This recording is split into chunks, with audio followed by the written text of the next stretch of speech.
በመጀመሪያም ዋና ዜና ዓለም አቀፉ የቀይ መስቀል ኮሚቴ በመቀሌ ከተማ የሚገኙ ሆስፒታሎች ቁስለኞችን ለማከም የሕክምና ግብአቶች እጥረት እንደገጠማቸው አስታወቀ። የኢትዮጵያ የሕዝብ ተወካዮች ምክር ቤት ነገ ሊሰበሰብ ነው። ጠቅላይ ሚኒስትር አብይ አህመድ ለምክር ቤቱ አባላት በወቅታዊ ጉዳዮች ላይ ማብራሪያ ይሰጣሉ ተብሏል። የኢትዮጵያ መከላከያ ሰራዊት በርካታ ኃይል ወደ መቀሌ እንደማያስገባ ሌተናንት ጀነራል ባጫ ደበሌ ተናገሩ። የኢትዮጵያ ጦር ከህወሓት ታማኞች የገጠመውን ውጊያ በራያ ግንባር በመምራት ላይ የሚገኙት የጦር መኮንኑ ተማርከዋል መባሉን ዛሬ በሰጡት ጋዜጣዊ መግለጫ አስተባብለዋል። የኢትዮጵያ ባለስልጣናት ቃል በገቡት መሰረት በትግራይ ክልል በአፋጣኝ የግብረ ሰናይ ድርጅቶች እንዲገቡ ይፈቀዳል ብለው ተስፋ እንደሚያደርጉ በተባበሩት መንግስታት የስደተኞች ከፍተኛ ኮሚሽነር ፊሊፖ ግራንዴ ተናገሩ።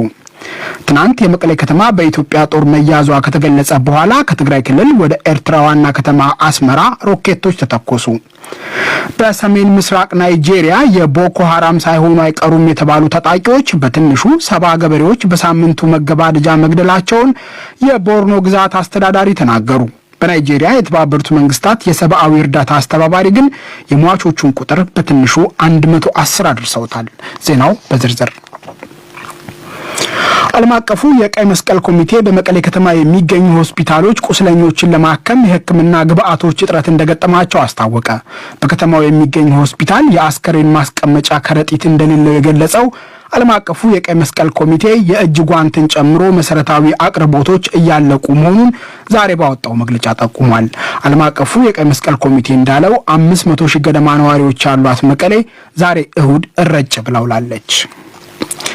የኢትዮጵያ የሕዝብ ተወካዮች ምክር ቤት ነገ ሊሰበሰብ ነው። ስብሰባው ነገ ህዳር 21 ቀን ከጠዋቱ 3 ሰዓት ጀምሮ እንደሚካሄድ ምክር ቤቱ አስታውቋል። ጠቅላይ ሚኒስትር አብይ አህመድ የምክር ቤቱ አባላት ወቅታዊ አገራዊ ጉዳዮችን አስመልክቶ ለሚያነሷቸው ጥያቄዎች ምላሽና ማብራሪያ እንደሚሰጡ ይጠበቃል።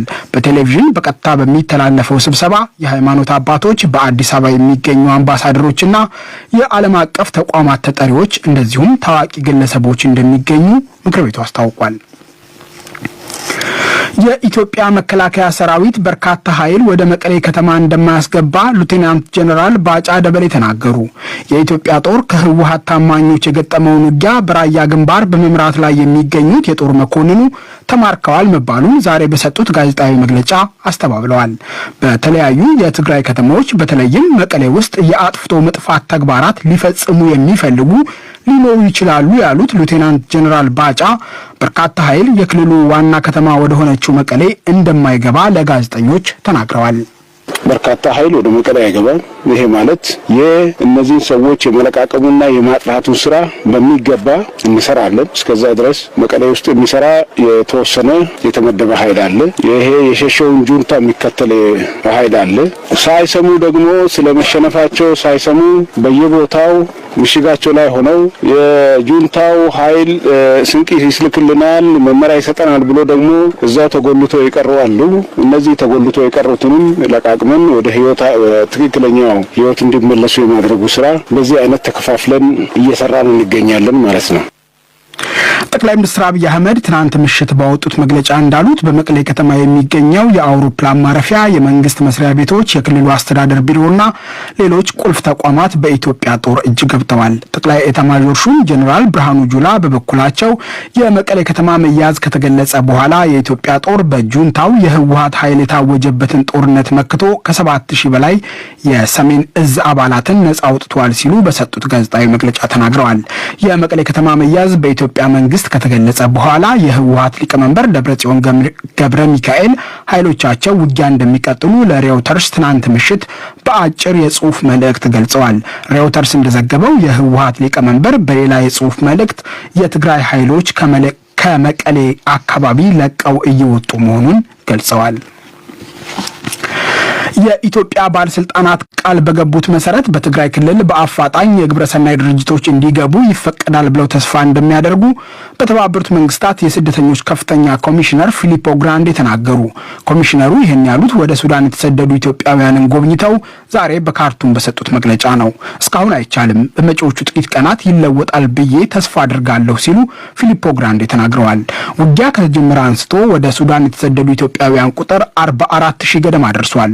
አሶሺየትድ ፕሬስ እንደዘገበው በትግራይ ክልል የምግብ፣ የነዳጅ፣ የጥሬ ገንዘብና የመድኃኒት አቅርቦት እጥረት አለ። በትግራይ በሚገኙ መጠለያዎች የሚገኙ ከ96 ሺህ በላይ የኤርትራ ስደተኞች እጣ ፈንታም ከፍ ያለ ስጋት ፈጥሯል።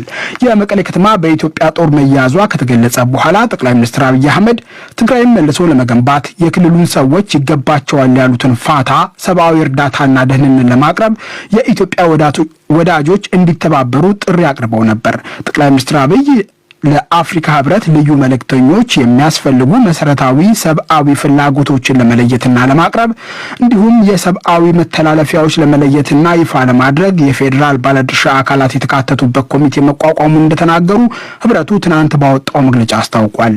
የኢትዮጵያ መንግስት በውጊያው ምክንያት ከቀያቸው ተፈናቅለው የተሰደዱ ዜጎችን ለመመለስና ለማቋቋም ዝግጁ መሆኑንም አስታውቋል። ግራንዴ እንዳሉት ለ100 ሺህ ሰዎች ለሚቀጥሉት 6 ወራት እርዳታ ለማቅረብ የተባበሩት መንግስታት የስደተኞች ከፍተኛ ኮሚሽን 147 ሚሊዮን ዶላር እገዛ ጠይቋል። ይህ ዶይቼ ቬለ ነው። ትናንት የመቀሌ ከተማ በኢትዮጵያ ጦር መያዟ ከተገለጸ በኋላ ከትግራይ ክልል ወደ ኤርትራ ዋና ከተማ አስመራ ሮኬቶች ተተኮሱ። ትናንት ቅዳሜ ከምሽቱ 4 ሰዓት ገደማ በአስመራ 6 የፍንዳታ ድምጾች መሰማታቸውን በኤርትራ የአሜሪካ ኤምባሲ አስታውቋል። የፈረንሳይ ዜና አገልግሎት መቀመጫቸውን በአዲስ አበባ ያደረጉ 2 ዲፕሎማቶች ጠቅሶ እንደዘገበው ወደ ኤርትራ የተተኮሱት ሮኬቶች የአስመራ አውሮፕላን ማረፊያና ወታደራዊ ይዞታዎች ላይ ያነጣጠሩ ናቸው። ወደ ኤርትራ ሮኬቶች ሲተኮሱ ለሶስተኛ ጊዜ መሆኑ ነው። ከ2 ሳምንታት ገደማ በፊት ለመጀመሪያ ጊዜ ለተተኮሱት ሮኬቶች ህወሓት ኃላፊነት ወስዶ ነበር። የኤርትራ መንግስት አሁንም በጉዳዩ ላይ ዝምታ መርጧል። የአሜሪካ ኤምባሲ በኤርትራ የሚገኙ ዜጎች ጥንቃቄ እንዲያደርጉ ሮኬቶች መተኮሳቸውን ባረጋገጠበት መግለጫ አሳስቧል። ኤምባሲው በአገሪቱ የማይገኙ ዜጎች ወደ ኤርትራ እንዳይጓዙ አስጠንቅቋል። በሰሜን ምስራቅ ናይጄሪያ የቦኮ ሐራም ሳይሆኑ አይቀሩም የተባሉ ታጣቂዎች በትንሹ 70 ገበሬዎች በሳምንቱ መገባደጃ መግደላቸውን የቦርኖ ግዛት አስተዳዳሪ ተናገሩ። ግድያው የተፈጸመው ትናንት ቅዳሜ ከማይዱጉሪ ከተማ አቅራቢያ በምትገኘው ኮሾቤ የተባለች መንደር መሆኑን የፈረንሳይ ዜና አገልግሎት ዘግቧል። ጥቃቱ እንደተፈጸመ የተገደሉ ገበሬዎች ቁጥር 43 ነው ተብሎ የነበረ ቢሆንም የቦርኖ ግዛት አስተዳዳሪ በዛሬው ዕለት በሰጡት መግለጫ ቁጥሩ ማሻቀቡን ተናግረዋል። ባባ ጋናን ኡማራ ዙሉም የተባሉ የግዛቲቱ አስተዳዳሪ ግድያው ከተፈጸመበት ቦታ አቅራቢያ በምትገኘው ዛባር ማሪ የተባለች መንደር ትናንት የተሰበሰቡ 43 አስከሬኖች ቀብር ስርዓት ላይ በተገኙበት ነው የሟቾች ቁጥር በትንሹ 70 መሆኑን የገለጹት። በናይጄሪያ የተባበሩት መንግስታት የሰብአዊ እርዳታ አስተባባሪ ግን የሟቾቹ ቁጥር በትንሹ 110 መድረሱን ተናግረዋል። አስተባባሪው ኤድዋርድ ካሎን ባወጡ መግለጫ እንዳሉት በትንሹ 110 ሰላማዊ ሰዎች በጭካኔ ተገድለዋል። ሌሎች በርካታ ሰዎች ቆስለዋል ብለዋል። ይህ ዶይቼ ቬለ ነው።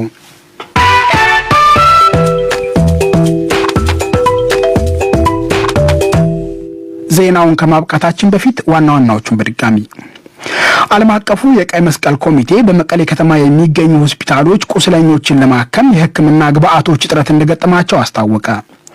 የኢትዮጵያ የሕዝብ ተወካዮች ምክር ቤት ነገ ሊሰበሰብ ነው።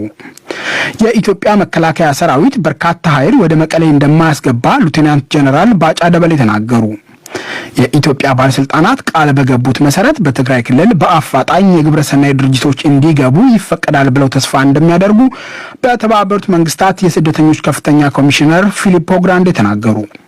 ትናንት የመቀሌ ከተማ በኢትዮጵያ ጦር መያዟ ከተገለጸ በኋላ ከትግራይ ክልል ወደ ኤርትራ ዋና ከተማ አስመራ ሮኬቶች ተተኮሱ። በሰሜን ምስራቅ ናይጄሪያ የቦኮ ሐራም ሳይሆኑ አይቀሩም የተባሉ ታጣቂዎች በትንሹ 70 ገበሬዎች በሳምንቱ መገባደጃ መግደላቸውን የቦርኖ ግዛት አስተዳዳሪ ተናገሩ። በናይጄሪያ የተባበሩት መንግስታት የሰብአዊ እርዳታ አስተባባሪ ግን የሟቾቹን ቁጥር በትንሹ 110 አድርሰውታል። ይህ ዶይቼ ቬለ ነው። አድማጮቻችን ከዜናው ወደ መደበኛ መሰናዶ እንሻገራለን። የኢትዮጵያ መከላከያ ሰራዊት የመቀሌ ከተማን ቅዳሜ ህዳር 19 ቀን 2013 ዓ.ም ሙሉ ለሙሉ መቆጣጠሩ ተገልጿል። ትግራይ ውስጥ የሚደረገውን ውጊያ ተከትሎ በኢትዮጵያ ውስጣዊና ዓለም አቀፋዊ ፖለቲካዊ ሂደቶች ምን መልክ ሊይዙ ይችላሉ? ዋነኛ ተግዳሮቶችስ ምንድናቸው? የዛሬው የእንወያይ መሰናዶ ዋነኛ ትኩረቱ ነው። ውይይቱ የተከናወነው መከላከያ ሰራዊት መቀሌን ከመቆጣጠሩ በፊት አርብ ዕለት መሆኑን ለመግለጽ እንወዳለን። በውይይቱ 3 ተሳታፊዎች ተካፍለዋል። አዘጋጁ ማንተጋፍቶች ስለሺ ነው። እንወያይ። ጤና ይስጥልኝ አድማጮች፣ እንደምን አምሽታችኋል። የኢትዮጵያ መከላከያ ሰራዊትና የህዝባዊ ወያኔ ሓርነት ትግራይ በምህጻሩ ህወሓት ኃይላት ባደረጓቸው ውጊያዎች እስካሁን በውል ባይታወቅም በርካታ ሰዎች መገደላቸውና በሺዎች የሚቆጠሩት መፈናቀላቸው ተዘግቧል። ከ40 ሺህ በላይ ሰዎች ወደ ሱዳን መሰደዳቸውንም የተባበሩት መንግስታት ድርጅት የስደተኞች መርጃ ድርጅት አስታውቋል። ማይካድራ በተባለው ከተማና አካባቢ ከ600 በላይ በአብዛኛው የአማራ ተወላጅ የሆኑ ሰላማዊ ሰዎች ሳምሬን በሚል ስም በተደራጁ የትግራይ ወጣቶች በግፍ ሲጨፈጨፉ በአካባቢው የሰፈረው የትግራይ ሚሊሻና የፖሊስ ኃይል ከጨፍጫፊዎቹ ጋር ተባባሪ እንደነበር የኢትዮጵያ የሰብአዊ መብት ኮሚሽን በመግለጫው አስታውቋል። ኮሚሽኑ የሰብአዊ መብቶች ባለሙያዎች የምርመራ ቡድን ወደ ቦታው በመላክ የመጀመሪያ ደረጃ ምርመራ ማካሄዱንም ገልጧል። አምነስቲ ኢንተርናሽናል በበኩሉ በማይካድራ የተፈጸመውን አሰቃቂ እልቂት አውግዟል። ሌሎች ሰብአዊ መብት ጥሰቶችም በገለልተኛ ወገን እንዲጣሩ ጥሪ አድርጓል። የኢትዮጵያ መንግስት ከፍተኛ ባለስልጣናት ሕግን ማስከበር ስላሉት የትግራይ ዘመቻ ዓለም አቀፉ ማህበረሰብን ለማስረዳት በውጭ ሀገራት ጉዞ አድርጓል። የተባበሩት መንግስታት ድርጅት የጸጥታው ምክር ቤትም በትግራይ ስላለው ሁኔታ በዝግ ስብሰባ መወያየቱ ተዘግቧል። የትግራይ ዘመቻ በኢትዮጵያ ውስጣዊና ዓለም አቀፋዊ ፖለቲካዊ ሂደቶች ምን መልክ ሊይዙ ይችላሉ? ዋነኛ ተግዳሮቶቹስ ምንድን ናቸው? የዛሬው እንወያይ መሰናዶ ዋነኛ ማጠንጠኛ ነው። በዚህ ውይይት ላይ የመንግስት ተወካዮች እንዲካፈሉ የጠቅላይ ሚኒስትር ጽህፈት ቤትን በተደጋጋሚ በኢሜል ብንጠይቅም ተሳታፊ አልመደቡልንም። በዚህ ምክንያት የመንግስትን አቋም በቀጥታ የሚገልጥ ወገን አላገኘንም። በውይይቱ እንዲሳተፉ 3 እንግዶችን ጋብዘናል። የውይይቱ ተሳታፊዎች አቶ ቴዎድሮስ ዘውዱ ቶሮንቶ ካናዳ በሚገኘው ዮርክ ዩኒቨርሲቲ የዶክትሬት ዲግሪያቸውን ለማጠናቀቅ ምርምር ላይ የሚገኙ የፖለቲካ ተንታኝ አሉ። አለው አመሰግናለሁ። አለው። እሺ።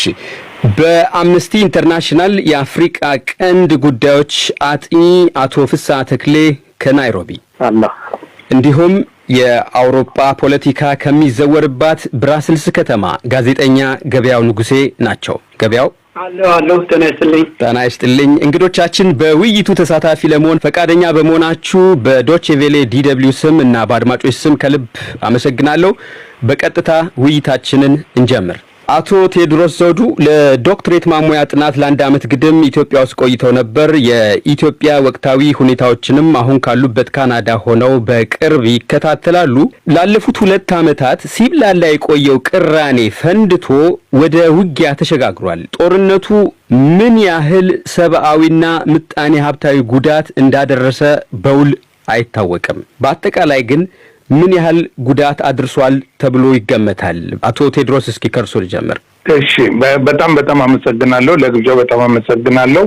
እንግዲህ እስካሁን መሬት ላይ ያሉ ተጨባጭ መረጃዎች የሉንም፣ ግን የኢትዮጵያን ሕልውና በሚመለከት ጉዳቱ ከፍተኛ ነው። ምክንያቱም አሁን በዓለም ዙሪያ ያሉ ሚዲያዎች እንዲሁም እኔ ያለሁበት ከተማ ድረስ በተለያዩ ጋዜጣዎች እና በተለያዩ ሬዲዮ ጣቢያዎች፣ በተለያዩ የቴሌቪዥን ተቋማቶች ስለ ኢትዮጵያ አሁን ስላለው ውዝግብ የሚሰራጨው ነገር ሲቪል ዋር እንደሆነ፣ ኢትዮጵያ የእርስ በርስ ግጭት ውስጥ እንደገባች አይነት ዜና ነው የሚቀርበው። ይሄ ለኢትዮጵያ ብሔራዊ ሕልውና ጉዳት ያደርሳል፣ ከፍተኛ ጉዳት ያደርሳል። መንግስት የህግ የማስከበር ዘመቻ ላይ ነኝ ብሏል። ያንን እንኳን በቅጡ ለማስተናገድ አለመቻሉ የዓለም አቀፍ የሚዲያ ተቋም ለኢትዮጵያ ሕልውና ጉዳት ያመጣል። ግን የኢትዮጵያ ህዝብ ላለፈው 30 ዓመት ያየውን በደሉን አይቶ እንዲሁም ላለፈው 2 ዓመት እኔ ኢትዮጵያ በነበርኩበት ጊዜ 1 ዓመት ቆይቻለሁ። ከ2019 በፈረንጆች አቆጣጠር እስከ 2020 ጁን ድረስ እዛ ነበርኩ። እዛ ያለው ህዝቡ በጣም ስጋት እንዳለው ነበር የሚገልጸው የነበረው። እንግዲህ ለጥናት በመሄድ ምክንያት ከብዙ ሰዎች ጋር ለመገናኘት እድል አጋጥሞኝ ነበር በተለያዩ ከተማዎች እና የስጋታቸው ምንጭ የሆነበት ደግሞ ምክንያት ምንድነው? ህወሓት ከዶክተር አብይ ጋር የዶክተር አብይ መንግስት ያቀረበለትን ወይም የከፈተለትን ወይም ደግሞ በህዝባችን አባባል የማርያም መንገድ ሰጥቷቸው ማርያም መንገዱን መቀበል አልቻሉም። ይሄ ለኛ ስጋት ነው ሚሉስ ነው። እንግዲህ መሬት ላይ ያለው እኔ በቆየሁበት ጊዜ የሰማሁት እና ያዳመጥኩት ብዙ ሰዎችን ማነጋግሬ የተወያየሁበት ጉዳይ ቢኖር እዛ ላይ ነው። ስለዚህ ኢትዮጵያ በብሔራዊ ጥቅሟ ጉዳት ደርሶባታል እላለሁ። እስኪ ደግሞ ወደ ሌሎች ጉዳዮችም እንመልከት። ከጦርነቱ ጋር በተያያዘ ስለተከሰቱ የሰብአዊ መብቶች ጥሰቶች እንመልከት። አቶ ፍስሐ፣ እናንተ ቀደም ሲልም በመግለጫችሁ በተደጋጋሚ አስገንዝባችኋል። የሰብአዊ መብት ጥሰቱ ምን ደረጃ ላይ ይገኛል? ጥሰት ፈጻሚዎችስ ምን አይነት ቅጣት ይጠብቃቸዋል ተብሎ ይገመታል? እሺ፣ አመሰግናለሁ። ያው እንግዲህ ጦርነቱ ወይም ግጭቱ ከተጀመረ እንግዲህ አሁን 3 ሳምንት አለፈው። በዚህ ሂደት ውስጥ ያየናቸው እና በግልጽ የተናገርንባቸው የተወሰኑ አይነት የመብት ጥሰቶችን አይተናል። ግን እዚህ ጋር አንድ ማሳሰብ ፈልገው ነገር ባለው በተለይ በትግራይ ክልል ውስጥ ባለው የኢንተርኔት እና የስልክ አገልግሎት መቋረጥ ምክንያት ያለን መረጃ ውስን እንደሆነ ነው። ይህን ካልኩ በኋላ ግን ባለን በጥቂቱ መረጃ በዋነኝነት የሚነሳው ማይካድራ ከተማ ላይ ያለው የነበረው በኋላም የኢትዮጵያ ሰብአዊ መብት ኮሚሽን መግለጫ ያወጣበት በዚህ ሳምንት ጉዳይ ነው።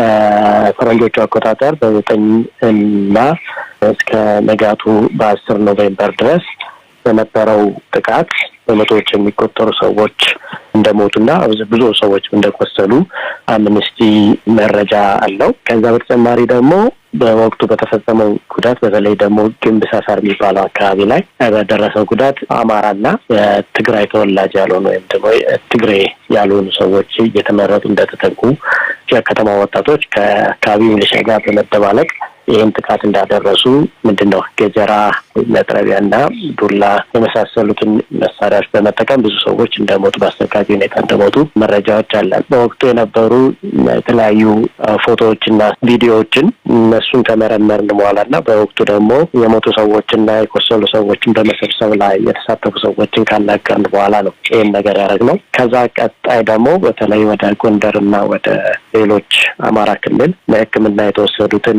ከጉዳቱ የተረፉ ሰዎችና ምስክሮችን አናግረናል። በዚህም እንግዲህ ጥቃቱ ያደረሱት አካባቢ ሚሊሻ ጋር አብረው ይሰሩ የነበሩ የከተማ ወጣቶች መሆናቸውን አይተናል። ይሄ እንግዲህ በእኛ በኩል ማረጋገጥ የቻልነው የሰብአዊ መብት ጥሰት ነው። ምናልባት ከሌላም ከሚዲያም እንደምትሰሙት ሌሎች ጥሰቶች ሊኖሩ ይችላል። እኛ ያላረጋገጥናቸው ሊኖሩ ይችላሉ። ሁመራ ላይ የሚነገር አለ። ሌሎች ግጭት ያለባቸው ቦታዎች ላይ እንደዚሁ የሚነገሩ አሉ። እነሱ ስላላረጋገጥን በዛ ላይ መናገር አንችልም። ግን ያው ወደፊት በሰፊው ምርመራ የምንሰራባቸው ይሆናሉ። ጥሩ። ገበያው፣ አንተ ካለበት የአውሮፓ እምብርት ብራስልስ ከተማ የአውሮፓ ፖለቲከኞች ጦርነቱን በተመለከተ ምን እያሉ ነው? እንግዲህ ኢትዮጵያ እንደሚታወቀው ትልቅ ሀገር ነች። በተለይ በአፍሪካ ቀንድ የአውሮፓ አጋር ነች። በዓለም አቀፍ ደረጃም ሁነኛ ቦታ ያላት ሀገር ነች እና በእንደዚህ አይነት ጠቃሚና አጋር ሀገር እንዲህ አይነት ሁኔታ ሲከሰት አስደንጋጭ ነው። ስለዚህ ሁሉ ይሄ ነገር እንዲቆም፣ ሰላም እንዲፈጠር፣ ከሁሉም በላይ ደግሞ ሰላማዊ ሰዎች እንዳይጎዱ፣ በጦርነት ውስጥም ደግሞ እርዳታ ለሚፈልጉት ሰዎች እርዳታ ለመስጠት እንዲቻል ይሄ መጠየቅ እና ግፊት ማድረግ የተለመደ ነው። እንደውም ኢትዮጵያ ላይ ሲሆን ደግሞ በከፍተኛ ጩኸቱን ማበራከቱ የሚጠበቅ ነው። ምክንያቱም እንዳልኩት በጣም ትልቅ ቦታ ያላት ሀገር ነች። ከዚህ አንጻር ግን እንደው በሁለት ደረጃ ብናየው እነዚህ የሚጮሁትና በጣም ከፍተኛ ግፊት የሚያደርጉት አንደኛዎቹ ተንታኞች፣ ምናልባትም ቲንክ ታንኮች ወይም ደግሞ መንግስታዊ ያልሆኑ ድርጅቶች፣ እነዚህ በጣም የኢትዮጵያ መንግስት ወረራ እያካሄደ ነው፣ ዘር ማጥፋትም ይሉታል። ሰሞኑንም የኢትዮጵያ መንግስት እየዞረ ያስረዳ ነበር። መንግስታቱ ደግሞ እንደተባለው የሚያሳስባቸው መሆኑንና ሰብአዊ መብት ጥሰት እንዳይፈጸም ጥንቃቄ እንዲደረግ ቢቻል ደግሞ በዳያሎግ ችግሩ እንዲፈታ ይፈልጋሉ። ሆኖም ግን በተለይ ጦርነቱ በቲፒኤልኤፍ በኩል በደረሰ በመከላከያ ሰራዊቱ በደረሰ ጥቃት መሆኑን ከተረዱ በኋላ እንዲህ አይነቱ ነገር መቼም ማንኛውም መንግስት ቢሆን እንዲህ አይነት እርምጃ ሲወሰድ ጦርነት ባይወስድ ነው የሚገርመውና ይገባቸዋል። ይሄንን የመቀበል ነገር አለ። ያም ቢሆን ግን ዞሮ መንግስት ነውና ጫናውና ግፊቱ በመንግስት ላይ ኃላፊነት ወስዶ ችግሩ እንዲቆም የመፈለግ ሁኔታ አለ።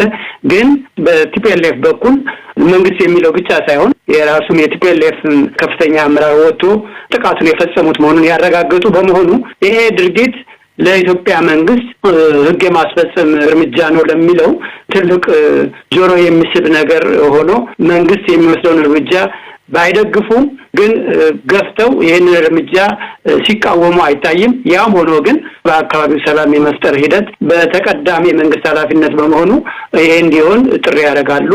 ስለዚህ በዚህ መልኩ ነው የዓለም አቀፉ ማህበረሰብ ተጽዕኖ ያለው። በእውነቱ ይሄንን ጉዳይ የመንግስት ተወካይ ኖሮ ቢያብራራው ጥሩ ነበር። ያው ግን ለጠቅላይ ሚኒስትር ጽህፈት ቤት በውይይቱ የሚሳተፍ ተወካይ እንዲመድቡ በተደጋጋሚ ጠይቀናል። ሰው አልተመደበልንም። እንግዲህ ጠቅላይ ሚኒስትር አብይ አህመድ በቅርቡ እንደ አንዲት ሉዓላዊት ሀገር ኢትዮጵያ በግዛቷ ሕግን የማስጠበቅ ማናቸውም መብት አላት ሲሉ ጠንከር ያለ መግለጫ ሰጥቷል። ይህንን እንደው አክለህ የምዕራቡ ዓለም እንግዲህ እነዚህ ተንታኞች የሚባሉ አሉ። በእርግጥ ሌላ ነገር ሲሰሩ የሚታዩ በርካታ ተንታኞች አሉ። የምዕራቡ ዓለም በተለይ ደግሞ የአውሮፓ ፖለቲከኞች ከዚህ በኋላ ግንዛቤያቸው ምን ይመስላል? ጉዞ አድርገዋል እንደተባለው የመንግስት ባለስልጣናት ቀደም ሲልም እንደጠቀስኩት ጉዞ አድርገዋል።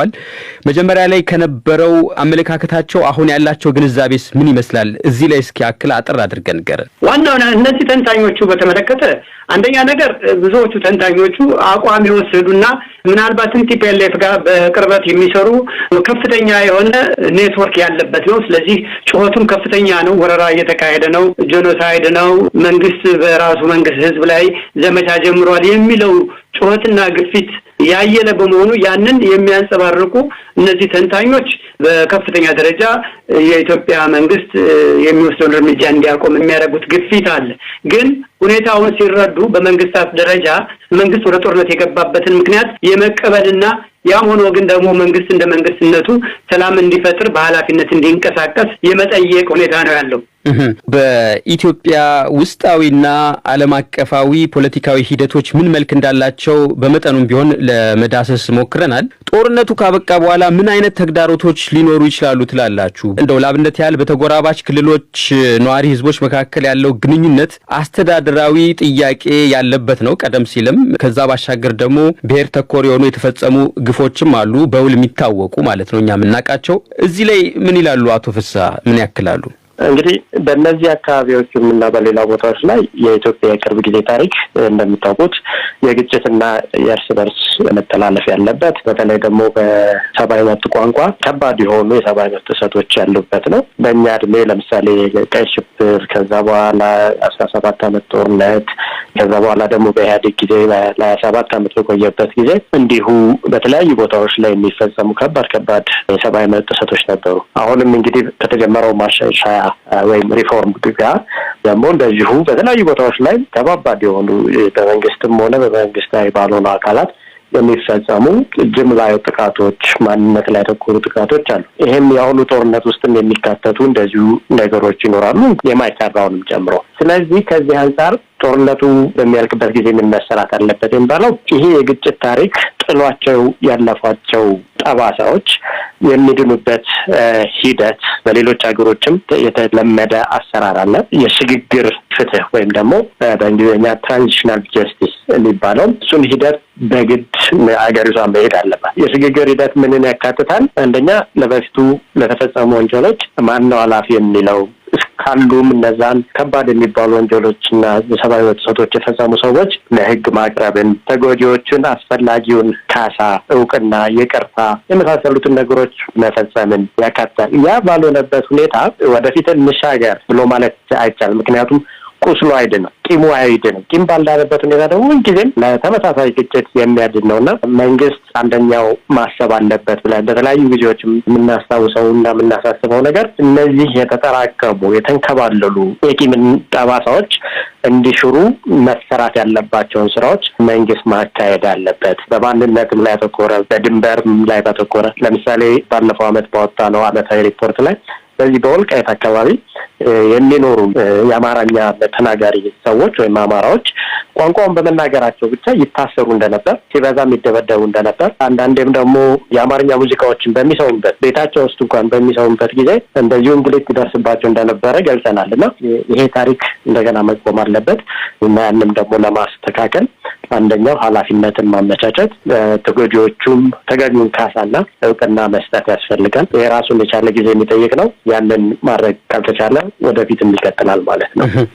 እንግዲህ በተወሰነ መልኩ መፍትሄ የሚባልም ነገር ነው የጠቀሱልን። በኋላ ላይ ወደ መፍትሄው ስንመጣ የበለጠ ያብራሩልናል አቶ ፍስሐ።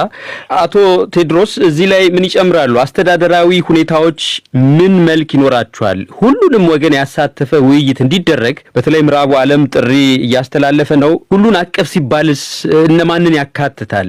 በነገራችን ላይ ይህም ጥያቄ ቢሆን የመንግስት ተወካይ ብቅ ብሎ ቢያብራራው መልካም ነበር። ግን አቶ ቴድሮስ የእርስዎን ትንታኔና አዳምጥ። ሁሉን አቀፍ ሲባል እነማን ናቸው? ሁሉን አቀፍ ማለት ውይይት ከተካሄደስ እነማን ናቸው በአጠቃላይ የውይይቱ ተሳታፊዎች ተብሎ የሚገመተው? እሺ፣ በጣም አመሰግናለሁ። እንግዲህ እኔ የኢትዮጵያን ችግር ከ100 ዓመት በፊት ከብሔር በላይ ሆነው በጥንቃቄ ያጠኑ ብዬ የማያቸው ሰውዬ ገብረሕይወት ባይከዳኝ ናቸው እና ገብረሕይወት ባይከዳኝ በዛን ጊዜ የመንግስትና የህዝብ አስተዳደር በሚለው መጽሐፋቸው ላይ ሲጠቁሙ ምን አሉ? መንግስት ወይም አስተዳደር ማለት ከመኳንንት እልፍኝ የሚወጣ ሳይሆን ከህዝብ ልብ መቀዳት አለበት ብለው ነበር። እና ይሄ ነበር እንግዲህ የኢትዮጵያ ጥያቄ። አይ ቲንክ የኢትዮጵያ አብዮት በሚፈነዳበት ጊዜ በ1974 ከህዝብ ልብ የሚቀዳ መንግስት መምጣት አለበት የሚለው ስራ ሳይሰራበት ቀርቶ በ1991 በኢሮፒያን አቆጣጠር እንደገና ከጠበንጃ አፈሙዝ የፈለቀ ኢህአዴግ በሚባል ህወሓት በሚመራው ድርጅት 4 ኪሎ ፓርላመንት ገባ እና አሁን ላለፈው 27 ዓመት ኢትዮጵያ ውስጥ የቆየው ከጠበንጃ አፈሙዝ የፈለቀ ኃይል የመሰረተው አሰራር ነበር። አሁን ሁለገብ የሆነ ሁሉን ያሳተፈ መንግስትና አስተዳደር እንዴት ይምጣ በሚባልበት ጊዜ አይ ቲንክ ያለፈው 2 ዓመት በዶክተር አብይ መሪነት እኔ እንግዲህ 1 ዓመት ሙሉ እዛ ቁጭዬ እንደታዘብኩት ከሆነ ህዝቡ ሬዲ ነው። ህዝቡ ሰልችቶታል። ህዝቡ መሳተፍ ይፈልጋል። ህዝቡ ራሱን ኤክስፕሬስ ማድረግ ይፈልጋል። ግን የፖለቲካ ድርጅቶች ሊፈጠሩለት አልቻሉ።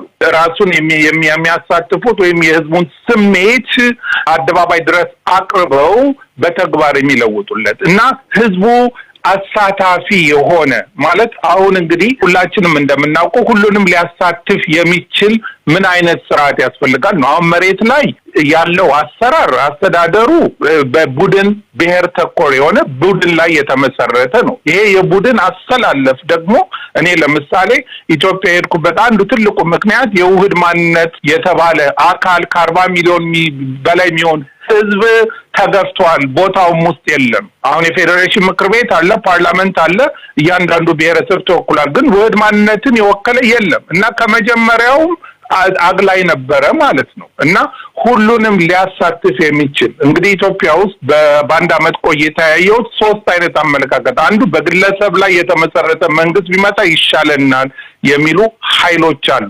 አይ በቡድን መቀጠል አለበት ካሉ ነጠላ ማንነት ካለ ውህድ ማንነት ደግሞ አለ የሚሉ አካሎች አሉ እና አሁን እነዚህን ሁሉ ሊያጣጥም የሚችል ነፃና ገለልተኛ የሆነ በቅንነት ኢትዮጵያኖችን ሊያሳትፍ የሚችል መዋቅር ተዘርግቶ ያለው መንግስት ቀጥሎ መሸጋገር መቻል አለብን ነው የምለው።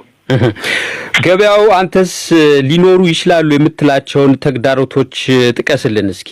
እሺ፣ እኔ እንደው ከስጋቶቹ ልጀምር። እንዳልከው አሁን ይሄ ጦርነት ሲጀመር ሰው የሚለውና ስጋቱ ምንድነው ሲባል አንደኛው ስጋት ይሄ ጦርነት በትክክል የህዝብ ለህዝብ ጦርነት አይደለም። ያን ህዝብ መቼም እናውቀዋለን። አማራና ትግሬ አይደለም ይሄ ጦርነት ያለው።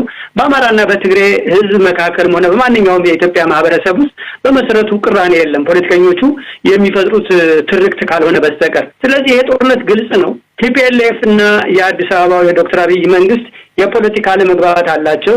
ይሄ አለመግባባት በፖለቲካ ሳይፈታ ቀርቶ እንደተባለው ቲፒኤልኤፍ በወሰደው የኃይል እርምጃ ምክንያት ወደ ጦርነት ተገብቷል። ስለዚህ በመከላከያ ኃይልና በቲፒኤልኤፍ ታጣቂዎች የተደረገ ጦርነት ነው እንጂ የህዝብ ለህዝብ የተደረገ አንድ ህዝብ በአንዱ ህዝብ ላይ ወረራ የፈጸመ አይደለም። ይህንን ህዝቡ ያውቀዋል። ከጦርነቱ አሁን ነፃ ወጡ በሚባሉት አካባቢዎች ያለው የህዝብ ስሜትም የሚያሳየው ያንን ነው። ስለዚህ ከዚህ በኋላ ጭራሽ አብረን ልንቀጥል የማንችልበት እርሾ ይሆናል የሚል ስጋት የለኝም። በሁለተኛ ደረጃ ይሄ ዶክተር አብይ አምባገነን ሊሆኑ ይችላሉ የሚለው ደግሞ ስጋት እውን የማይሆንበት ምክንያት ቲፒኤልኤፍ የሚቆጣጠረው እና አቶ መለስ የሚመሩት እንትን አይነት አይደለም። የዶክተር አብይ ፓርቲ ያን ጊዜ ቲፒኤልኤፍ ራሱ ሁሉን ነገር ተቆጣጥሮ ለኦሮሞ እና አቶ አባዱላን፣ ለደቡብ እና አቶ አባተ ኪሾን፣ ለሶማሌ እና አቶ አብዲ ኤሌን ምስልን ሰጥተው ግን በማዕከልነት ቲፒኤልኤፍ ነበር የሚቆጣጠረው። ዛሬ ከጦርነቱ በኋላ አንደኛ በራሳቸው በዶክተር አብይ ፓርቲም ቢሆን ራሳቸው በምስልን የተከበቡ አይመስለኝም። እንደነ ሙስጠፌ የመሳሰሉ እና አቶ ደመቀ መኮንንም ወይም ደግሞ ሌሎችም ዛሬ በዚያ በራሳቸው ፓርቲ ውስጥ ያሉት ኃይሎች የፖለቲካ ሰብዕና ያላቸው አክቲቮች የሆኑ ናቸው እና ተላላኪዎች ሳይሆኑ የራሳቸውን አጀንዳ ማስፈጸም የሚችሉ በራሳቸው ጠንካራ ፓርቲ ነው የሚሆኑት። በሁለተኛ ደረጃ ተቃዋሚዎች ከሞላ ጎደል አሉ። ስለዚህ እነዚህ ተቃዋሚዎች ሁኔታዎች አስገድደውም ሆነ ወይም ሁኔታው ፈቅዶ ተሳትፎ ስለሚኖራቸው በምንም ተአምር በጦርነት ስላሸነፉ አምባገነን ሊሆኑ ይችላሉ የሚል ስጋት አይኖርም። ምናልባትም ይሄ ጦርነት ያልተፈለገና አደገኛም ቢሆን ግን ለአዲስ ጅማሮና የተሻለ ሁኔታ ለመፍጠር አጋጣሚውን ሊፈቅድ ይችላል የሚል እምነት አለኝና ምናልባት ይሄ ጦርነት ለዘናት ቢሆን የሚል እይታም አለ በአንድ በኩል። እሺ አቶ ፍስሐ ቀደም ሲል የመፍትሄ ሀሳቦች የሚመስሉ ነገሮች ናቸው ቀደም ሲል በጠቀሷቸው ነጥቦች ላይ የተንጸባረቁት። በጦርነቱ ሂደት የተፈጸሙና የሚታወቁ ግፎች እስከ ጦር ወንጀለኝነት ሊያስጠይቅ እንደሚችልም ገልጣቸዋል። ከማይካድራው ጭፍጨፋ በተጨማሪ ሌሎች አካባቢዎች የተፈጸሙ በደሎች ስለመኖራቸው ምን ያደረጋችሁት ማጣራት አለ? ወንጀል ፈጻሚዎች በሕግ ተጠይቀው ዘላቂ ሰላም እንዲሰፍን ምንስ መደረግ ይኖርበታል ይላሉ? እንግዲህ ማይካድራ ላይ የተፈጸመው ነገር ያው ተጨማሪ ማረጋገጥን ይፈልጋል። ግን አንደኛው በአንድ መልኩ የጦር ወንጀል ሊሆን ይችላል፣ የጦርነቱ አካል አስመስሎ ከተፈጸመ ማለት ነው። ሌላኛው ደግሞ በስብዕና ላይ የተፈጸመ ወንጀል ወይም ደግሞ ክራይም አጌንስት ሁማኒቲ የሚባለውንም ደረጃ ሊደርስ የሚችል ዓለም አቀፍ ወንጀል ሊሆን ይችላል። ያው እነዚህ አይነት ድርጊቶች መፈጸም በኢትዮጵያ ሕግም ወንጀል ነው። ግን ዓለም አቀፍ ወንጀል መሆኑ ምንድነው እንደምታው የሚለው ሊጠየቅ ይችላል። ዓለም አቀፍ ወንጀል መሆኑ በዚህ ወንጀል የተጠረጠሩ ሰዎች በኢትዮጵያ ግዛትም ሆነ ወደ ሌላም በሚሄዱበት ጊዜ ሊጠየቁ ይችላሉ። ማንኛውም ሀገር እንደዚህ አይነት ጉዳይ ላይ የተጠረጠሩ ሰዎችን ይዞ የመመርመርና አስፈላጊውን ፍትህ የመስጠት ግዴታ ይኖርበታል። ቅጣቱም ከፍተኛ ነው። ከዛ በተጨማሪ ደግሞ በጦርነት ውስጥ መፈጸም የሌለባቸው ጦርነት እየተካሄደም ቢሆን ጦርነት አካሄድ ህግ አለው። አንደኛው በጦርነቱ የማይሳተፉ በተለይ ደግሞ ሰላማዊ ሰዎችን ማጥቃት የተከለከለ ነው። እንደ ጦርነት ስትራቴጂ እንደ ጦርነት መንገድ ወስዶ በጦርነት ውስጥ የማይሳተፉ ተሳትፎ የሌላቸውን ሰዎች ሰላማዊ ሰዎች ሊሆን ይችላል፣ የቆሰሉ ሰዎች ሊሆን ይችላል፣ የተማረኩ ሰዎች ሊሆን ይችላል። እነዚህ የመሳሰሉት ላይ ጥቃት መፈጸም የጦር ወንጀል ነው። ሌላው ሰላማዊ ሰዎች መኖሪያዎች አካባቢ ላይ የጦር ካምፖችን ወይም ደግሞ በጦርነት ጊዜ ኢላማ ሊሆኑ የሚችሉ ቦታዎችን ማስቀመጥ እና አካባቢው ላይ ያለውን ሰው ለአደጋ ማጋለጥም ወንጀል ነው። በተቃራኒው ሌላኛውም ወገን ደግሞ እንደዚህ አይነት ቦታዎች ላይ ተቀምጧል ብሎ ልዩነት የማይፈጽሙ ከባድ ስርጭት ያላቸው የጦር መሳሪያዎችን ለምሳሌ እንደ መድፍ፣ ሞርታር የመሳሰሉትን ወይም ደግሞ የሚመሩ ያልሆኑ የአውሮፕላን ቦምቦችን መጠቀም ሰላማዊ ሰዎች ላይ በተለይ የከተማ ጦርነት ላይ እንደዚሁ የጦርነት ወንጀል ተደርጎ ሊፈጸም ይችላል። በጦርነት ውስጥ ሌላ መፈጸም የሌለበት ነገር ለምሳሌ ሆስፒታልስ፣ ትምህርት ቤቶች፣ የእምነት ተቋማት መጠበቅ ያስፈልጋል። እነሱ ላይም እርምጃ መውሰድ አያስፈልግም። ሰብአዊ ጋሻ ማድረግ ሰዎችን እንደዚሁ የጦር ወንጀል ሊሆን ይችላልና ከሁለቱም ወገኖች ነው የሚጠብቀው። አንደኛው ወገን ህጉን አላከበረም ብሎ ሌላኛው ወገን ደግሞ እነዚህ ህጎች መጣስ ይችላል የሚለው ነገር በህጉ ተቀባይነት የለውም። ግዴታዎቹ ለሁለቱም ወገኖች እኩል የሚሰሩ ናቸው።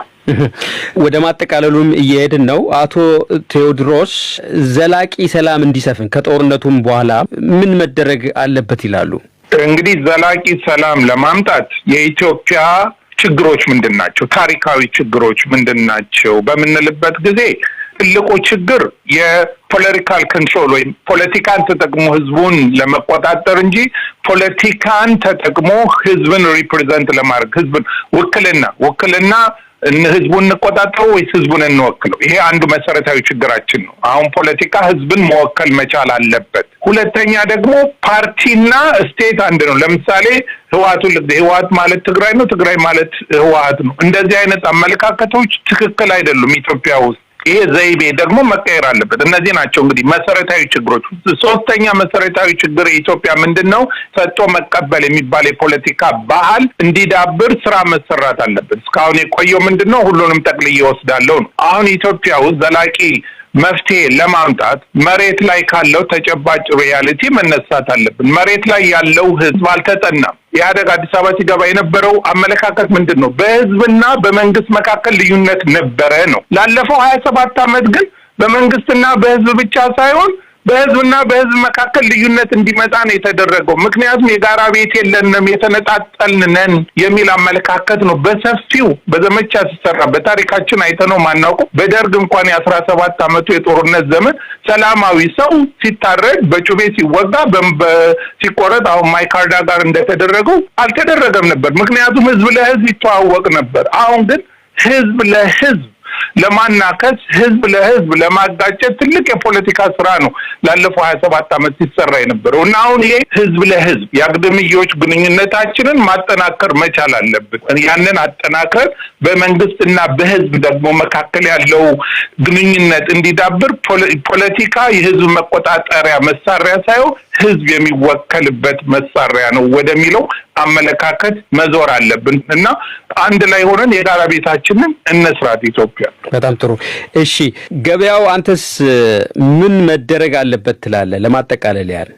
እሺ እንደው ለዘለቄታው ይሄ የኢትዮጵያ ፖለቲካ ወደዚህ የገባንበት እንደተባለው በ27 ዓመት ውስጥ የተዘራው የጎሳ ፖለቲካ እንዲህ አይነት እኔና እናንተ እኔና እነሱ የሚል የጎንዮሽ ቅራኔ ነው የፈጠረው። ፖለቲከኞቻችን በሚያሳዝን መልኩ ዛሬ ህዝብን ለስቃይ ዳርገው ህዝብ ሞቶ በዛ ፖለቲካ መስራት ይፈልጋል። የሚያሳዝን ነው።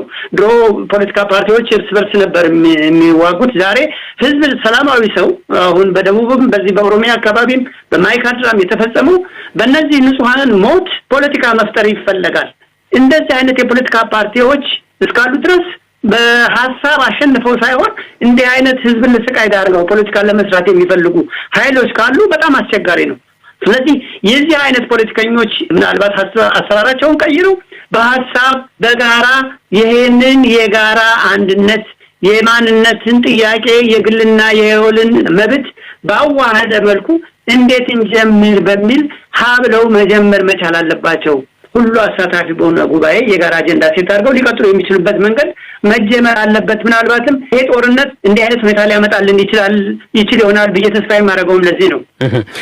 አቶ ፍሳ እርሶስ እንደው ለማጠቃለል ያህል የሚጨምሩት ነገር አለ?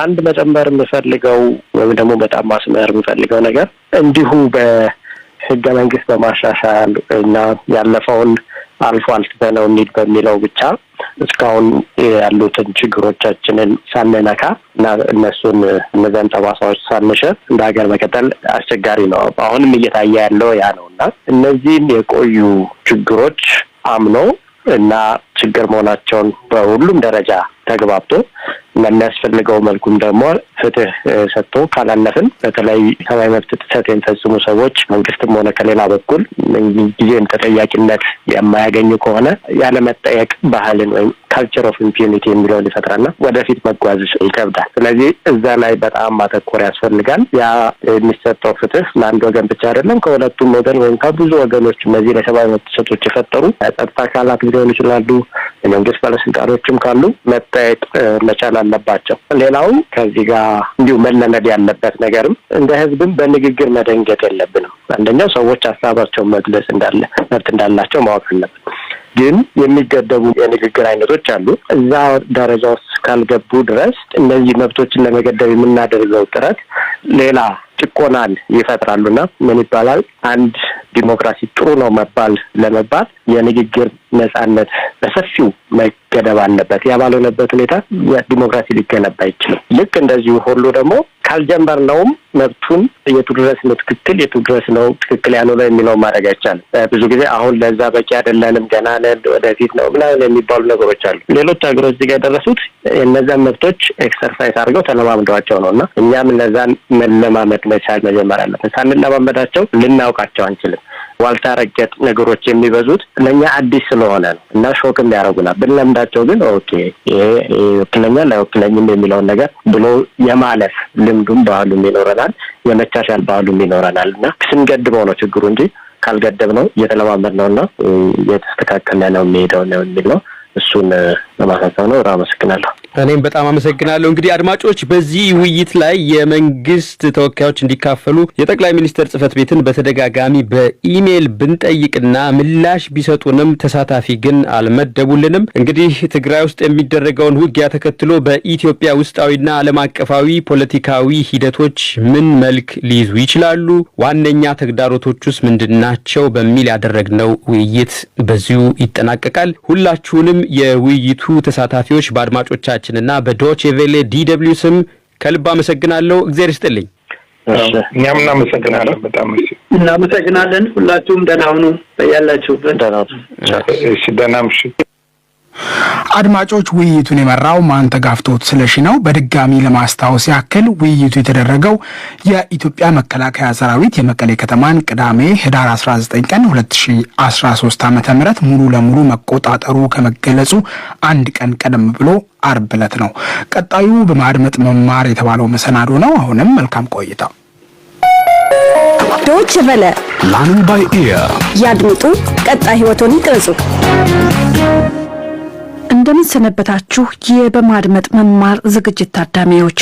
ይህ በትምህርትና በመሃይምነት ዙሪያ የሚያውጠነጥነው ጭውውት ክፍል 5 ዝግጅታችን ነው። የ15 ዓመቷ ልዕልት ወደ ትምህርት ገበታዋ ከተመለሰች ጀምሮ በአቶ ጌታቸው ቤተሰብ ሁኔታዎች እየተባባሱ ይመስላል። ከልዕልት ጋር ያላቸው ግንኙነት አስቸጋሪ ከመሆኑን ባሻገር ትኩረታቸውን ሁሉ ነፍገዋታል። እናቷ ከብድር ቁጠባ ተቋም የወሰዱትን ብድር መክፈል አለመቻላቸው ደግሞ ነገሩን አባብሶታል። ከዚያን ጊዜ ጀምሮ እጅግ ብስጭት ገብቷቸዋል። አቶ ጌታቸውም እንዲሁ እቤት ውስጥ የሚውሉበት ጊዜ እየቀነሰ መጥቷል። ልዕልት የትምህርት ክፍለ ጊዜው እንደተጠናቀቀ የክፍል ኃላፊዋ ሊያነጋግሯት ወደ ኋላ አስቀርተዋታል። አብራችሁን በመቆየት ስኬት አሊያስ ስኬት አልባ የተሰኘውን ክፍል 5 ጭውውት እንድትከታተሉ እንጋብዛለን። ልዕልት ምን እየሆነ እንደሆነ ግራ ገብቶኛል። ከጊዜ ወደ ጊዜ ውጤትሽ በጣም እያሽቆለቆለ ነው። የምትይው ነገር የለም? የስራ ባልደረቦቼ ክፍል ውስጥ ቀሰስተኛ መሆንሽን ነግረውኛል። በእኔ የትምህርት ክፍለ ጊዜም እንዲሁ ነሽ። ይሄ ማብራሪያ ሊኖረው ይገባል።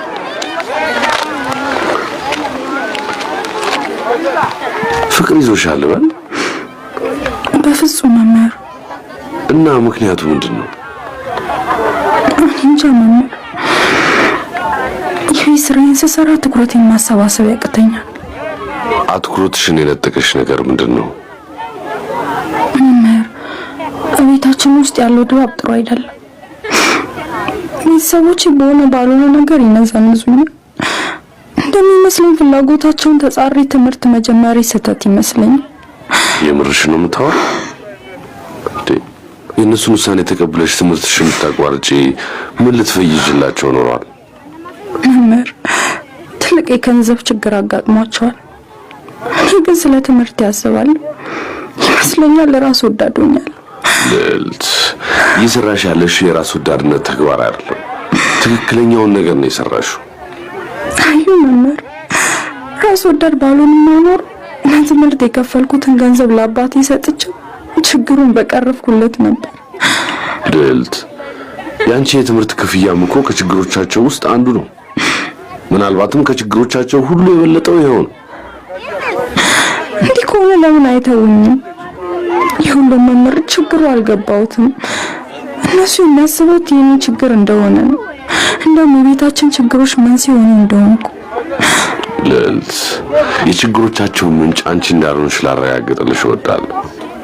አባትሽ ወይ በውሳኔያቸው ተጸጽተው በራሳቸው ተናደዋል፣ አለም በገዛ ችግሮቻቸው ተውጠው የንግድ ድርጅታቸውን በቅጡ ማስተዳደር መሳኑም እንኳን አናዷቸዋል። ብቻ ምንም ይሁን ምን አንቺ ተወቃሽ አይደለሽ። የሆነ ግን የሚያረዷቸው። ልዕልት፣ የአባትሽ ችግሮች ከጊዜ ወደ ጊዜ ሊቀረፉ የሚችሉ ናቸው። አንቺ አንዴ ከትምህርት ገበታሽ ከቀረሽ ግን ጓደኞች ጋር ለመድረስ ትቸገሪያለሽ። ግን መምህር፣ ቤት ውስጥ ትምህርቴ ላይ እንዳላተኩር የሚያደርጉኝ ብዙ ነገሮች አሉ። እናቴ ነጋ ጠባ እኔን በነገር መጎንተል ሳያንሳት የትምህርት ዕዳዬን እየሸፈነችልኝ ያለችውን ጓደኛዬን ሳትሰድባት ውላ አታድር። ይሄ ሊሆን ይችላል፣ ግን ያልፋል። አንቺ ሰምተሽ እንዳልሰማሽ በመሆን መንፈስሽን ማረጋጋት ይገባሻል። አየሽ አንቺ እንደ ሴትነትሽ ከትምህርት ውጪ 3 አማራጮች አሉሽ። ምርጥ በሆነ ኩባንያ ስራ ለማግኘት እድለኛ መሆን፣ ማግባት፣ አሊያም በየጎዳናው ቆመው ገላቸውን እንደሚቸበችቡት መሆን። ይሄ ደግሞ አሳፋሪ ነው። አየሽ ልዕልት፣ ትምህርት ማህበራዊ፣ ሞራላዊና ስነ አእምሮአዊ መረጋጋት በአስተማማኝ ሁኔታ እንዲኖርሽ እድል ይከፍትልሻል። ቁሳዊ ድህነት ቢገጥምሽም በሁሉም አቅጣጫ ስነ ልቦናዊ መረጋጋት ይተርፍሻል። ምን እያልኩሽ እንደሆነ ተግባብተናል? አሁን መምህር ልዕልት፣ ሴት እንደመሆንሽ ትምህርት የተሻለው አማራጭ ነው። በአሁኑ ወቅት የሴት ልጅ ቁንጅና የወደፊት የህይወቷ ዋስትና ሊሆን አይችልም። ስለዚህ ወገብሽን ጠበቅ አድርጊ። ለፈተና የቀረው ጊዜ 1 ወር ብቻ ነው። እዚህ ጋር የምትፈጽሚው ስህተት ወይም ማቅማማት ሊጎዳሽ ይችላል። ገባሽ? ገብቶኛል መምህር። ድሮም አሁን ወደ ተግባር እንግባ። ካሁን በኋላ ንቁ ተማሪ መሆን አለብሽ። በእኔውን በት መምህር። በጣም ግሩም። መልካም ምሳ እንግዲህ ለሁላችንም። ደህና ዋሉ መምህር። ደህና ሆኜ። እንግዲህ ልዕልት ደስ ብሏታል። እናም በትምህርቷ ያጋጠማትን ፈተና ለመጋፈጥ ተዘጋጅታለች። በቀጣይ ቀን የልዕልት ጓደኛ ዙሪያሽ የአቶ ጌታቸው ተቀጣሪ የሆነው ኤፍሬም የመሰረተ ትምህርቱን እንዴት እያካሄደው እንደሆነ ልታወያየው በመስሪያ ቤታቸው ምግብ ቤት ለምሳ ቀጠሮ ይዛለች። ኤፍሬም መሰረተ ትምህርት መማር ከጀመረ 3 ሳምንታትን አስቆጥሯል። ስለዚህ ኤፍሬም የማታውን ትምህርት ወደኸዋል? በደንብ ነው ዙሪያሽ። በጣም ጥሩ ነው። ዘና ባለ መልኩ ነው የሚያስተምሩን። ማለትም በቂ ገለጻ ያደርጉልናል። ትግስታቸው አሪፍ ነው። ብቻ ምን ልበልሽ በጣም ጥሩ ነው። እና እስካሁን የተማርከው ትልቁ ነገር ምንድነው? አሁን ስሜን መጻፍ ችያለሁ። እውነትህ ነው? በጣም ጥሩ ነው። በተጨማሪ መፈረምም ችያለሁ። እንዴ ቀደም ብለህ መፈረም አትችልም ነበር እንዴ?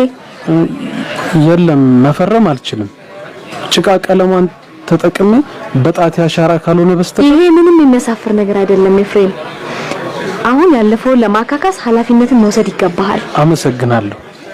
ያንቺ ገዛ ባይኖር ይህን እድል አላገኘውም። እኔን ሳይሆን አውሮፓውያኑ ሀገር ጎብኚዎች እናቶ ሄንድሪክና ባለቤታቸው ልታመሰግን ይገባሃል። ይህ የነሱ ፕሮጀክት ነው። ስራዬ እንደመሆኑ መጠን ዞር ዞር አድርጌ ያሳየዋቸው እንጂ የነሱ ገዛ ነው። በነገራችን ላይ አቶ ጌታቸው እንዴት ናቸው? ደህና ናቸው። አሁንም የማታ ትምህርት መመዝገቡን እንደተቃወሙ ነው? አለቃዬ እሳቸው እኮ ማንንም አያዳምጡ። እሳቸው የሚጨነቁት ለገንዘብ ብቻ ነው። ግን አሁን የሄንድሪክ ፋውንዴሽን የሰጣቸውን እቃዎች እየተጠቀሙበት ነው አይደል? ጠቅልለው መጋዘን ውስጥ አስቀምጧቸዋል። ምን የሚል ፈሊጥ አላቸው መሰለሽ? በብየዳ ስራ ከ30 ዓመታት በላይ ስለሰራው ጨረሩ እኔን አይገድለኝም የሚል። ወንድሜ እኔ ራሴ እከፍላለሁ ኤፍሬም። ሰውየው ግን ምንም የሚገባቸው አይነት አይደሉም። እህቴ እኔ ግን የመበየጃ መነጽሩን ጓንቱንና የጨረር መከላከያውን እየተጠቀምኩኝ ነው የምሰራው። በጣም ግሩም ኤፍሬም። በዚህ ከቀጠልክ ሁኔታዎችን እንደሚሻሻሉ ተስፋ አደርጋለሁ። አመሰግናለሁ። ደግሞም አላሳፍርሽ። መልሱን ተቀብያለሁ። መሄድ እንችላለን። ትንሽ ስራ ስላለብኝ መሄድ አለብኝ። እሺ ደግሜ አመሰግናለሁ እህቴ። ምንም አይደለም ኤፍሬም። ደህና ሁን ዙሪያሽ። በሚቀጥሉት ጥቂት ቀናት ዙሪያሽ ሙሉ ጊዜዋን ለውድ ጓደኛዋ ልዕልት ፈተና ውጤታማነት አውላለች። በተጨማሪም አውሮፓውያኑ አገር ጎብኚዎች ወደ አባቷ አቶ ጌታቸው ድርጅት ተመልሰው እቃ እንዲገዙና ድርጅታቸው እንዲነቃቃ በማድረግ የልዕልት ሕይወት ከመረበሽ የመታደግ ጥረት አድርጋለች። አሁን ልዕልት ፈተናውን በጥሩ ውጤት በማለፏ በዙሪያሽ ቤት ውስጥ እያከበሩት ነው። ዙሪያሽዬ በጣም ነው ደስ ያለኝ ታውቂያለሽ። እሺ ታዲያ ምን ልቅዳልሽ ልዕልትዬ? አልኮል ወይስ ለስላሳ መጠጥ? የለም ለስላሳ መጠጥ ይሻለኛል። ጭፈራ ቤት የሚሄዱ ነገርስ? ከዚህ በፊት ሄጄ እኮ አላውቅም። ሄደሽ እንደማታውቂ ማውቃለሁ። ዛሬ ማታ ግን እንጨፍራለን። ድልሽን ማክበር አለብን። ከነዚህ የጭንቅ ሳምንታት በኋላ ዘና ማለት ይገባሻል አይደለም እንዴ? አሁን ነው ጓደኛዬ፣ ግን ለኔ በጣም ይበዛብኛል። ዝም ብለን እዚሁ እንጨፍር። እንደ ጭፈራ ቤት አይሆንማ። አይ ለጊዜው እዚሁ እናደርገው። አይሽ አንቺ እድሜሽ ሃያ ነው፣ በዛ ላይ ስራ አለሽ፣ ቤተሰቦችሽም ያምኑሻል። እኔ ግን ያንቺ ተቃራኒ። በእናትሽ ሲበዛ ትጨነቂ። ይበቃል ዙሪያሽ፣ በእናትሽ ጠጪ። ዛሬ እኮ ቀንሽ ነው። በዛ ላይ ፈተናውን በማለፍሽ እኔ አንቺ ጓደኛ በጣም ነው የተደሰትኩት። በእውነት በጣም አስቸጋሪ ነበር አውቃለሁ። ለዚህም ነው ይህ ቀን ታላቅ የሚሆነው። ዝናቤ ጓደኛዬ፣ ለድላችን ጽዋችንን እናንሳ። ድልኛ ነው። ቼርስ። እርግጠኛ ነኝ ወንድምሽ መሆን አለበት። ወይኔ በሆነ በእናትሽ። ሄሎ ኤልያስ ነህ? ይህን ቁጥር ማን ሰጠ? ምንድን ነው የምታወራው? ሁለተኛ እንዳትደውልልኝ። ዛሬም ነገም መቼውንም ካንተ ጋር መውጣት አልፈልግም። እኔን መነዝነዙን አቁም፣ አለበለዚያ ለፖሊስ ነግሬ ነው ማስቀፈድድ። ምን አይነት ስቃይ ነው በእናትሽ? ማን ነው ዙሪያሽ? አንዱ እብድ ነው። ሁሌም ከመስሪያ ቤት ውጪ ላግኝሽ ይለኛል። እንዲህ ስለው ምን እንደሚለኝ ታውቂያለሽ? ነጮች ብቻ አይደሉም ገንዘብ ያላቸው፣ ከፈረንጅ ቱሪስቶች ጋር ስላይሽ ብቻ። በቃ እነዚህ ልጆች ስለኔ ያላቸው ግምት ይሄ ነው። ቱሪስቶቹ ረዘም ያለ ጊዜ እንዲቆዩ ድርጅቱ የሚጠቀምብኝ እቃ አድርገው ነው የሚመለከቱኝ። ስራሽን የምታውቂው አንቺ ስለነሱ